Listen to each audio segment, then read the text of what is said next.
Hi there and welcome to Vote Sebastian 2010. I'm your host Debbie Carson, online editor for VeroNews.com. Here with me today is Sebastian City Council candidate David DeVirgilio. Welcome, David. Thanks for having me. Thank you for taking the time to sit down with us and answer a few questions for our viewers. Oh, no problem. Our first question has to do with the R.G. Smith Fish House.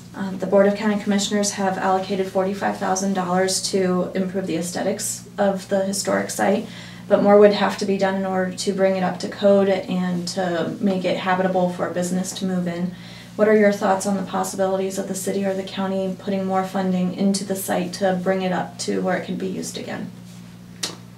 I probably wouldn't have a problem putting money into the project, providing it's going to be a means for income for our city. You know, we've got the working waterfront now, obviously, I think is going to become a money pit, and it's a problem that I don't think our city or our voters foreseen in the future how much money it's really going to cost the city to get the Hurricane Harbor project and the marina next to that project up to livable and usable space in there. So I think it can be a good idea, but again, how much money are we going to need to really invest, and do we really have the money right now to invest? And I don't think we do have the resources to invest right at the moment. Fair enough. The next question has to do with the budget. Sebastian City Council has worked to keep the property tax rate about the same for the last few years by trimming spending, trying to keep the budget balanced. But some have suggested that the property tax rate might have to go up next year in order to keep the current level of service and, of course, balance the budget. What is your thought on that possibility? I think we need to really look into all aspects of our city government. Police, our growth management department, our building departments, and I think there's places we can cut in those departments before we need to start raising taxes. Obviously, the property value is down, which is a problem in our community. A lot of foreclosures, so you're losing that property value. But one, we need to stop spending any money on future projects, reinvest and look into our way we bring business into the city. You know, they've tried to change it so that you can bring business easier into the city, but I think they still tend to overwhelm new businesses coming into the city with inundation with paperwork and things like that, where people that come here say, oh my gosh, I have to do all that work to come here, and Brevard's opening their doors and saying, hey, we're welcoming you, come right up the river. So I think we really need to look at the departments, and I think there's room for cuts in some of the departments. Fair enough. And aside from improving parking opportunities within the city's downtown district, what more could or should the city do to attract businesses to the waterfront area?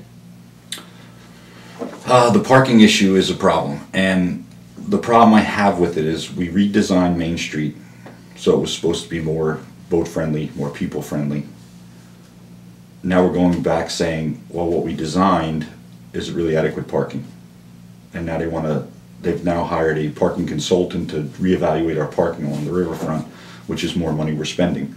Well, one, it's easy to Monday morning quarterback, but we should have done this prior to doing the Main Street and see where we needed more parking and how we could utilize the space to begin with. As far as attracting new businesses, the problem I have with their new code is the Hula Grill is being bought by a company, and they're trying to tell them you don't have enough parking for what you need. So they're trying to pass an ordinance where if you utilize city parking, you're going to have to pay $3,200 a spot. Okay, that's fine. But when you have Hiram's and Earl's having their Sunday concert series and then Hiram's overflows, well, when these businesses overflow into city parking, public parking, we're not charging them any more fees. So how can you tell a new business coming into our city that, you know, if you don't have enough parking, you can utilize our city parking, but you're going to pay for it, when these other businesses are already utilizing part of that parking and not paying for it. So I think that's a gap in our system. As far as attracting new business, I think it's a problem within the city as far as making it easier for business to come into our city. We've lost more businesses in the past year than we've gained.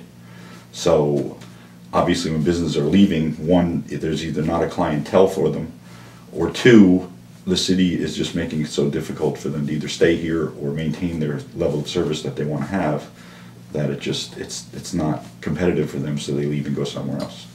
So I think the growth management department really needs to be looked at deeply to see what the problem is.